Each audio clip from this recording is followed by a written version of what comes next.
Hello, all. This is Sterling and Sergio's podcast, and today we will be reviewing the 1984 movie Ghostbusters. The exposition or beginning of this film is when the three doctors, Peter Venkman, Ray Stantz, and Egon Spengler, played by Bill Murray, Dan Aykroyd, and Harold Ramis, respectively, lose their grant at the college at which they've been working. After that, they decide to go through a library in the city using the equipment which they made themselves to try to detect paranormal activity. And they're quite surprised when they find out that the equipment does in fact work and there is paranormal activity in the city that they work. After that, they decide to go to an abandoned fire station to buy that as sort of their home base for all their operations.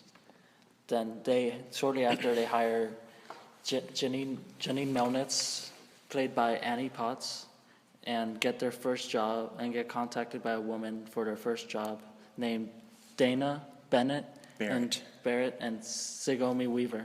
Sigourney Weaver, yes. Yes, that's it. And to be clear, this is all the rising action. As they say, the rest is history. We don't want to be spoiling any of the later movie or giving away the end. So the film techniques in this movie were pretty interesting. Yes. Would you say? Yes. They used a lot of zooming in this movie. Like, remember that one scene at the beginning when they first saw that first ghost? Yeah. It really zoomed in on the green ghost's face.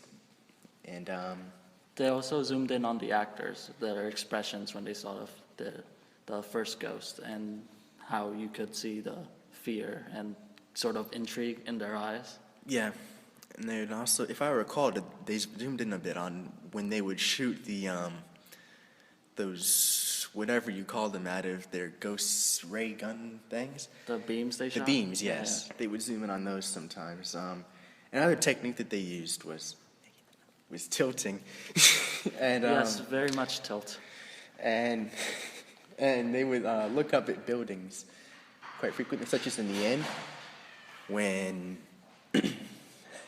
they would look up at buildings, and when sort of the climax is happening, they would zoom up straight up to sort of show the magnitude of what was happening, the real danger that the world was in at that time. Right. And also at the beginning of the movie, when the green ghost was up by the chandelier when they were trying to catch it, when it was zooming around like a mad terrier, they tilted up to that ghost and watched him as he spun around. The sound effects in this movie were incredible for this time period and really holds up to standards today. Yeah, that's really one of the things that made this movie great, along with the CGI that they used. It was really, really good for the time period. Even now, it's really good.